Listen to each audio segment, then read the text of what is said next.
আরজিকর কাণ্ডে central laboratory যে রিপোর্টটা দিয়েছে তাতে ঘটনাস্থল যে সেমিনার কক্ষ সেটা নিয়ে তারা প্রশ্ন তুলেছেন, কারণ সেখানে তিলোত্তমার সঙ্গে অভিযুক্ত ধস্তাধস্তির কোনো প্রমাণ তারা চিহ্ন পায়নি। সিএফএসএল রিপোর্ট আমরা দেখেছি, মিডিয়ার মাধ্যমে জেনেছি। আমার বিশ্বাস এই মামলা তো পরিবার বা কেউ যায়নি, রাজ্য সরকারও যায়নি সুপ্রিম কোর্টে। সুপ্রিম কোর্ট কেন সুমোটো নিয়েছিলেন, যিনি নিয়েছিলেন তিনি বলতে পারবেন, আমি বলতে পারবো না। আমার বিশ্বাস বর্তমান সুপ্রিম কোর্ট যেভাবে গতিশীল হয়েছে তাতে শুধুমাত্র রেপ মার্ডারকারী নয়, আমি পরিবারের সঙ্গে একমত, সংগঠিত চক্রান্তের বলি আমাদের এই বোন।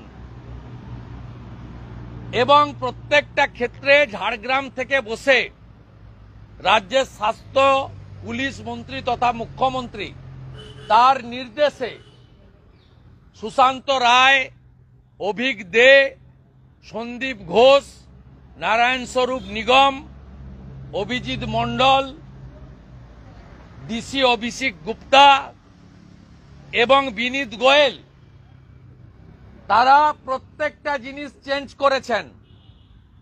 বেসিন চেঞ্জ করেছেন, পোশাক চেঞ্জ করেছেন, প্রত্যেকটা জিনিস চেঞ্জ করেছে এবং 5 দিন ধরে এভিডেন্স ডেস্ট্রয়ের কাজ হয়েছে। যেটুকু এভিডেন্স ছিল অতীন ঘোষের নেতৃত্বে মমতা ব্যানার্জির নির্দেশে 14ই আগস্ট একটি বিশেষ সম্প্রদায়ের তৃণমূলের শান্তির ছেলেরা আরজিকর ভেঙে চুরে তছনছ করে জুনিয়র ডাক্তারদের হোস্টেলের ভিতর ঢুকিয়ে দিয়ে বাকি যা যা ছিল মমতা ব্যানার্জির ইচ্ছা পূরণ করেছে। এবং সিপিকে কেউ না ডাকা সত্ত্বেও রাত্রি 12টায় গেছেন। 2:30টার সময় সিপি বিনীত গোয়েল ফেস টাইমে ফোন করে মমতা ব্যানার্জিকে বলেছেন game is over. Vineet Goel destroyed every evidence.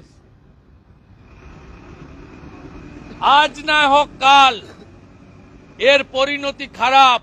84 সালে যারা শিখদেরকে কেটেছিল, বড় বড় নেতা, সেন্ট্রালের মন্ত্রী সজ্জন কুমার থেকে শুরু করে বড় বড় তাবড় তাবড় লোক, পাওয়ারফুল লোক, তারাও ভেবেছিল যে আমাদের কেউ টিকি ছুঁতে পারবে না।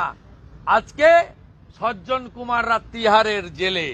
এদের ভিতরে থাকতে হবে, শুধু বিনীতকে নয়, বিনীত যার কথাই করেছেন সেই মমতা ব্যানার্জিকেও সঙ্গে যেতে হবে। আজ নয় কাল। আমি যা বললাম মিলিয়ে নেবেন। শুধু পরিবার যে মামলা করেছিল, হাইকোর্ট বলেছে যে আপনি প্রধান বিচারপতির কাছে যান, কারণ সুপ্রিম কোর্টে একটা চলছে। এখানে আমি কোর্টের অবজারভেশন মন্তব্য নিয়ে বলবো না। পরিবারের সঙ্গে আছি, পরিবারের সঙ্গে আছি। উনার বাবা মা, ব্যক্তিগত লয়ারের সঙ্গে আমার ক্লোজ রিলেশন আছে। আমি পরিবারের সঙ্গে আছি এবং তার পরিবারের কোন মন্তব্য, সেটা যদি আমার বিরুদ্ধেও বলে, আমার দলের বিরুদ্ধেও বলে, তার পাল্টা মন্তব্য আমার কাছ থেকে আপনি 1000 চেষ্টা করেও পাবেন না। সবচেয়ে বেশি লস হয়েছে এই মধ্যবিত্ত, নিম্ন মধ্যবিত্ত পরিবারের। আপনি আমি মিছিল মিটিং করেছি, কালো ব্যাচ করেছি, মোমবাতি নিয়ে ঘুরেছি, বক্তৃতা করেছি বিধানসভার ভিতরে বাইরে, কিন্তু যে অপূরণীয় ক্ষতি এই পরিবারের হয়েছে, এই ক্ষতি পূরণ করার সাধ্য আপনার আমার ভূভারতে কারণ নেই বলে আমি